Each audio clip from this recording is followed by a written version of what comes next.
Hey everybody, what's going on? King of Misfits here. Atheism. Alex O'Connor is a well-known, popular atheist, doing the rounds on a lot of apologetic channels that are going back and forth.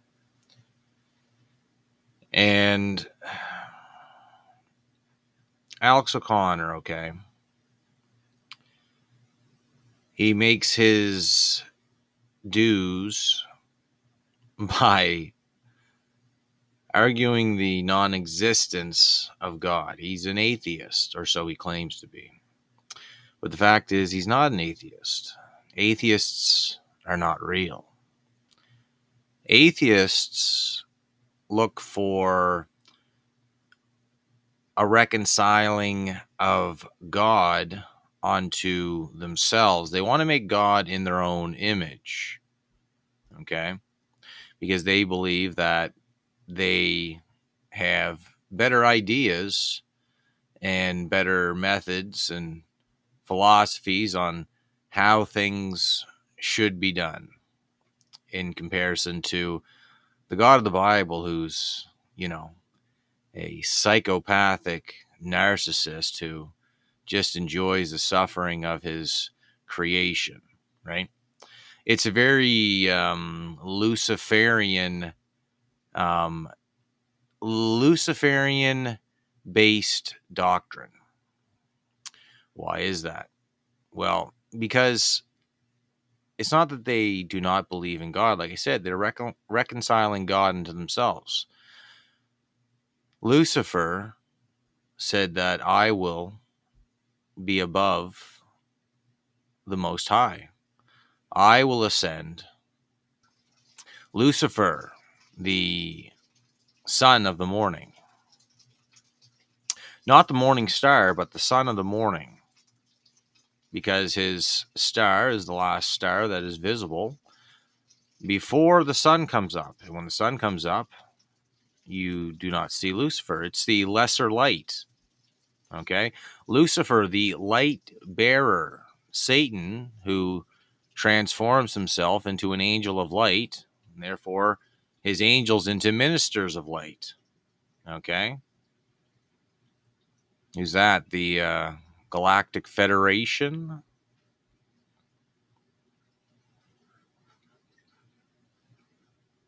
The Space Brothers who are looking to guide humanity into the next step of human evolution, right? Ministers of light, an angel of light. Interesting. Lucifer being a mistranslation, of course, even though everybody has always known that Lucifer and Satan are the same. It's just been in the last 10 years or so that, well, definitely since the emergence of the new Bibles, and that just was never addressed. And now finally it's addressed. Oh, it's a Latin translation. Yeah, I'm aware that it's a Latin translation. That doesn't matter. The idea is that the King James translators understood who it was talking about, and that it was not only talking about the king of Babylon, but also talking about Lucifer, the anointed cherub, who was made perfect until pride was found in him. Well, that's not Satan, though, the anointed cherub. Yeah, no, it definitely is. Lucifer wasn't a cherub. Where do you get all this? Where do you get all this? It's not from the Bible. The Bible tells you these things, but it's always these Gnostic teachings, these usually Freemasons, all these even Catholics that'll tell you, oh no, Lucifer just means light bearer. Simple as that. And just with that, Lucifer means light bearer and it's not Satan, and don't ever bring it up again. You don't need to. We've already talked about it. The King James translators, they just didn't know what they were doing, apparently, or maybe they did, right? And maybe you guys are just gaslighting everybody. Maybe you're just gaslighting everybody because again, the way Alex O'Connor and an atheist views God, they view God in the same way that Luciferianism views the creation, that Adam and Eve were imprisoned, in fact, in the Garden of Eden by God. What did they call him? He was the demiurge, right? The demiurge. He wasn't really God, or Abraxas, even, right?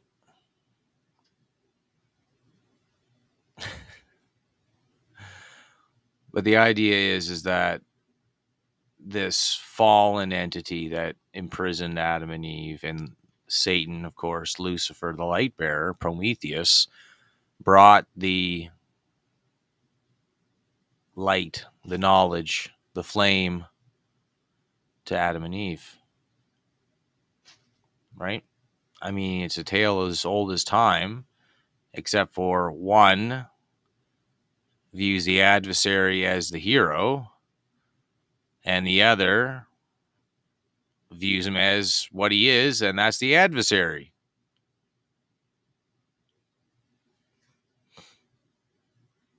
Hell was created for Satan and his angels, okay? But it hath enlarged herself. Hell hath enlarged herself.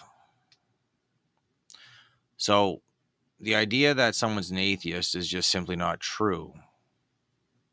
They have a different belief on who God is, and they give you the front with, well, God just needs to prove himself to me. Again, that's reconciling God unto yourself. God has to prove his existence to you. If you can't look around the natural world, or just even look at your own biological makeup and understand that you have a creator and that you were created in a image onto him, set apart from all other species out there. Well, actually, there's similarities and blah, blah, blah. Yeah, the similarities are so few and irrelevant to the grand scale of things that separate us that the similarities don't matter. Okay? Oh, this mammal shows empathy. Well, congratulations. Some animals are more empathetic than others. It doesn't make them human or make human like them, right? Man was created specifically in God's image. Therefore, he was created perfect in the day that he was, in fact, created. Now, we've all inherited a fallen nature, right? We've inherited a sin nature. We're not all sinners by nature, by how God created us, but we inherited that sin nature when our progenitors, Adam and Eve, fell to temptation in the Garden of Eden and ate from the tree of knowledge of good and evil, that tree that God told them not to eat from. And Satan came and said, well, did God say that? Really? Really? Did God get them to commit genocide? If Jesus and God are the same, then how can I reconcile Jesus of the New Testament and God of the Old Testament? They're just two completely different beings, but they're not. And when Christ returns, that indicates how similar he and the Father are. He came as a lamb, he returns as a lion, the lion of the tribe of Judah. So,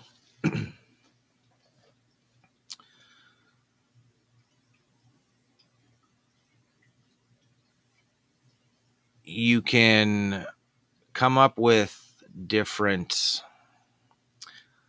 philosophical debates and whatnot, and arguments for why God is, not who the Bible says he is.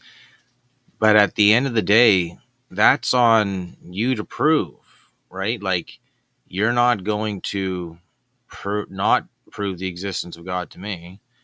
Just says I'm not going to be able to prove the existence of God to you, right? That's your own block in your own brain, right?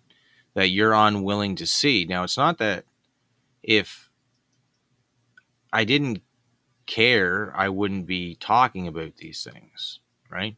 So it's not my prerogative that anybody should die and go to hell, even if they are my enemies or are against me, diametrically, right? In all areas. Like, the end game is not that I want them to perish and go to hell, right?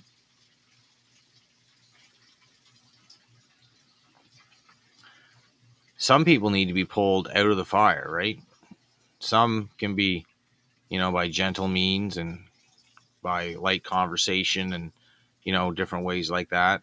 Some through charity and ways like that can come to an understanding. But some people just need to be grabbed by the collar and yanked out of the fire, right? You're the one that has a problem with God. So you need to take that up with God, right? Instead of being out and about trying to convince others to not believe in God. How are you going to come to an understanding of God if you're building a career about proving the, non-existence of God, right? Because if you're seeking a sign, then you're not going to find one. And if you do find one, it's going to be leading you down the wrong path, because a cursed generation is who seeks a sign. That's what Jesus said. I will give you no more signs, right? The signs that, we're going to see are going to be the ones that are coming at the end of the day, into the age,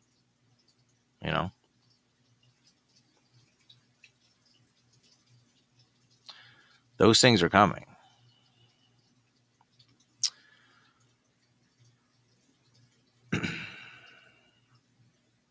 When Jesus Christ returns, it will be a genocide.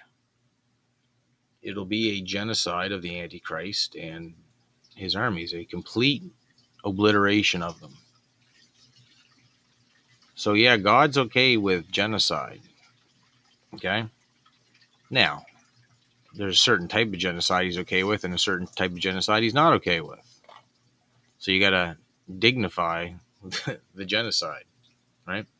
And when Christ returns, that genocide there is going to be based on the fact that the Antichrist has established his kingdom in the earth, and he's caused all to receive a mark in their right hand or their forehead to be able to function in society.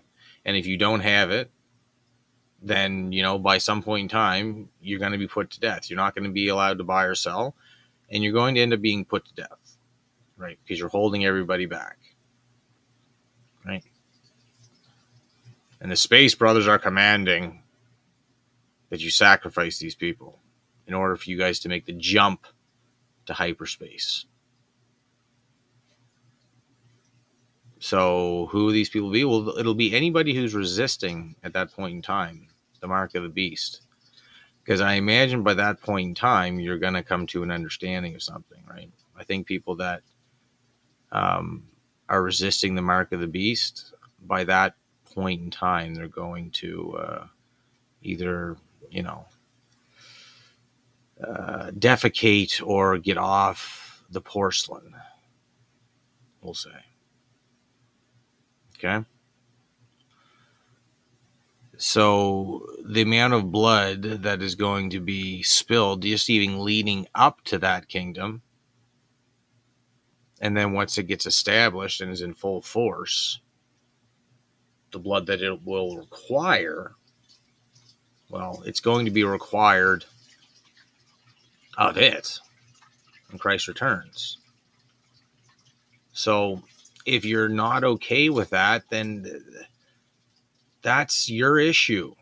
Okay. I suggest that you um, search the scriptures and really humble yourself before God and understand that you can only kick against the goads for so long, right? Pissing against the wind will not get you anywheres but piss all over your clothes. Okay? And I know it's fun and whatnot to go after a lot of Christians that, you know, are live by faith and not by sight, you know, and maybe they're theologically and, you know, wrong on a lot of different positions when it comes to how they actually live their everyday life and how the world is governed around them and how they look at things politically and whatnot.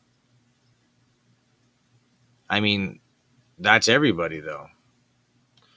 Um, we live in a nation that was founded on the laws of God. You know, essentially, we went into covenant with God. Well, God did not have a covenant with us. If you are following after the laws of God, if you seek the Lord your God with all of your heart, all of your mind, all of your soul, with all of your strength, then yeah, you are coming into the covenant with God, and you become grafted into that covenant by Jesus Christ. That's the whole point. That all might come in. Will all come in? No, because all will not believe. God would that all would believe, that they all will believe, but not all will. Obviously, there's going to be a lot of people that are going to take the mark of the beast. There's obviously going to be a lot of people that are going to be in the armies of the Antichrist. Okay? It's a religious thing, right? Whether it's secular religion or Jewish religion or Catholic religion or Muslim religion, you know, or a conglomeration of them all, right? It doesn't matter. It has to put its adoration somewhere. You can't take God out of the equation without filling that gap. People that are secular and atheists, what they don't put forth to God, they put forth to something else. You will make a God in your life, right? Or you will make yourself God. That's the lie right from the beginning. Um,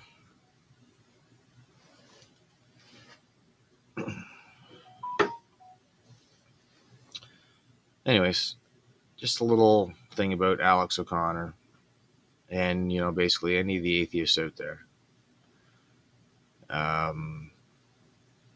By doing what you're doing, you are causing others to stumble in their faith. Hopefully, I mean, they need to be strong in their faith that they be not soon shaken. But that's how things go in the last days. There is a falling away, an apostasia, right? You could say an apostasy of the faith. You could say falling away of the faith. Okay. Will it be heretical views? Will it be just that they fall away from their faith because they've lost their hope in what they view as Christianity, the institution. Think about that. Your first love is Christ, but do they make the church their first love? And when I say the church, I mean the institution. I'm not referring to the congregation of the believers that they are in communion with. Falling away, either way, it is an apostasy, because that's the Antichrist. The Antichrist is not, you could say, against Christ, but again, anti is in place of Christ. So therefore, you can understand that this individual is going to claim lineage, going to claim to be the Messiah, going to claim to be Christ, a Christ, whatever. It doesn't really matter how it all comes together. The point is that it's somebody that's going to come before Christ returns.